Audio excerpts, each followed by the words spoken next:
मित्रों नमस्कार। पुरानी कहावत है कि दुश्मनों से निपटने के लिए दूसरों से दोस्ती जरूरी होती है। इस समय ऐसा ही कुछ हो रहा है भारत और चीन के साथ। जब अमेरिका ने टैरिफ 50% बढ़ाया तो इससे भारत भड़क गया और भारत चीन के तरफ अपना रुख किया। और इस दौर में भारत और चीन की दोस्ती गहराती जा रही है। इसके पीछे की वजह बहुत कुछ हो सकता है।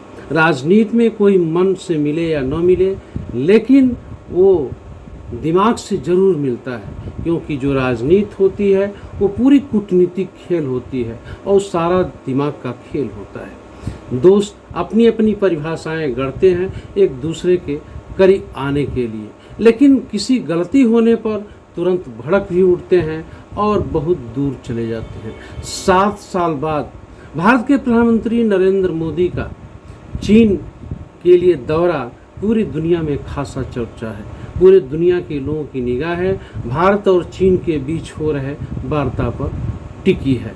आज रविवार को 31 अगस्त को चीन के राष्ट्रपति जिनपिंग और भारत के प्रधानमंत्री नरेंद्र मोदी के बीच एससीओ से हटकर बैठक हुई। दोनों नेताओं ने भारत और चीन के संबंधों पर चर्चा की, जिसमें व्यापार से लेकर के और दोनों देशों के बीच जो 2.8 अरब लोग हैं उनमें आपसी संबंधों और सांस्कृतिक आदान प्रदान पर भी दोनों नेताओं ने चर्चा की। अब ऐसे दौर में जब अमेरिका रूठा हुआ है भारत से, उस समय भारत और चीन का एक दूसरे के करीब आना पूरी दुनिया में चर्चा का विषय बना हुआ है। दोनों देशों के रिश्ते कितने देर तक चलेंगे, टिकेंगे, व्यापारिक संबंध कितने प्रगाढ़ होंगे, ये तो भविष्य में ही पता चल पाएगा। लेकिन वर्तमान हालात में इस पर चर्चा किया जाए तो ये एक मजबूरी का रिश्ता है। जब अमेरिका जो है भारत से रूठ गया है, पता नहीं कौन सी ऐसी गलतियां हुई विदेश नीति में और किससे इस प्रकार की गलती हुई कि हमारे संबंध अमेरिका से खराब होते चले गए। ये तो बाद में इस पर विशेष ध्यान दिया जाएगा, लेकिन आज इस पर चर्चा होनी जरूरी है कि चीन और भारत एक दूसरे के करीब आने से क्या हमें राजनीतिक फायदे हो सकते हैं। एक बात तो बिल्कुल ही जो है ज़रूरी है कि भारत और चीन के एक दूसरे के करीब आने से जो पाकिस्तान है और जो नेपाल है उससे भी रिश्ते हमारे मधुर होंगे और दोनों देश जो गाए बगाए भारत पर किसी न किसी तरह की टिप्पणियां कर दिया करते थे या तनाव बढ़ जाता था, उसमें कमी आएगी। इसका खास वजह है कि चीन का पाकिस्तान और नेपाल पर भी खासा नियंत्रण रहता है व्यापार को लेकर के। इसके साथ ही भारत और चीन जब एक दूसरे के करीब आ रहे हैं तो क्या इसका असर दोनों देशों पर पड़ सकता है। वैसे तो ये कहा जाता है कि चीन और भारत का जो सांस्कृतिक जो पहचान है वो प्राचीन काल से ही चला आ रहा है, क्योंकि चीन बौद्धिस्ट देश है और भारत में भी बौद्धों की संख्या कम नहीं है और भारत के लोग बुद्ध को हृदय से मानते हैं। ऐसे में सांस्कृतिक रूप से देखा जाए तो दोनों देशों के बीच मन से भी एक दूसरे से मेल मिलाप है, लेकिन जब सीमा पर किसी तरह की घटनाएं होती हैं तो दोनों देशों के बीच तनाव आ जाते हैं। जैसा कि गलवान घाटी में तनाव को लेकर के दोनों देश एक दूसरे से दूर हो गए थे। आखिर में चीन के प्रति जो अमेरिका की नरमी टैरिफ को लेकर हुई, ऐसा कैसे हुआ? वास्तविकता ये है कि ये नरमी इसलिए हुई क्योंकि चीन और अमेरिका के बीच भी आपस का जो व्यापार है बहुत कुछ इस पर असर डाला।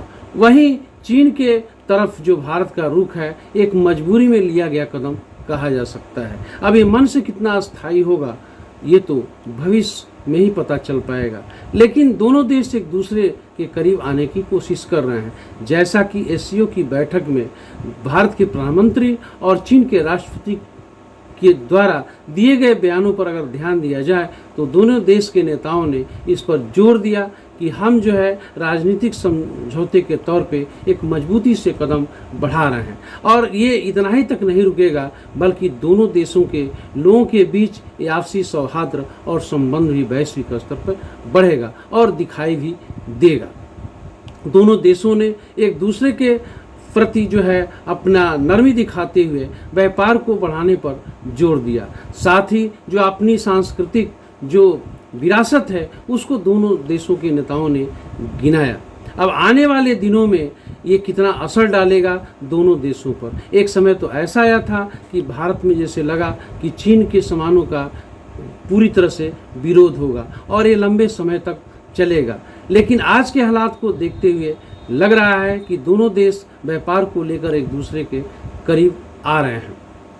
लेकिन इसमें ये भी देखना होगा कि कहीं चीन का ये कूटनीतिक चाल तो नहीं है करीब आने का। किसका लाभ होगा किसका नुकसान होगा ये भविष्य पर निर्भर करता है, लेकिन वर्तमान में जिस गर्मजोशी के साथ दोनों नेता मिले उसे पूरी दुनिया देख रही है और समझने की कोशिश कर रही है। इसे मजबूरी में एक दूसरे के प्रति बढ़ता हुआ कदम बताया जाए या वास्तव में एक ऐसा कदम जो आने वाले दिनों में भारत और जो है वो चाइना जो 2.8 अरब की आबादी है, दोनों देशों के लोगों के लिए एक विकास की तरफ बढ़ते हुए कदम के रूप में दिखाई देगा। वैसे तो तुरंत यह निर्णय लिया गया कि दोनों देशों के बीच हवाई यात्रा को सीधे तौर पे किया जाए और से जो कटता आई थी दोनों देशों के बीच उसे दूर करने की दोनों नेताओं ने पूरी कोशिश की, लेकिन दोनों देशों के बीच जो डिप्लोमेटिक संबंध है वो कहाँ तक किस स्तर के हैं ये तो विश्लेषण से ही पता चल पाएगा। अन्य रिपोर्ट जो बैठक के बाद वार्ता के बाद जो आपके सामने आएगा उससे हम आपको अवगत कराते रहेंगे। फिलहाल इतना ही, फिर मिलेंगे। नमस्कार।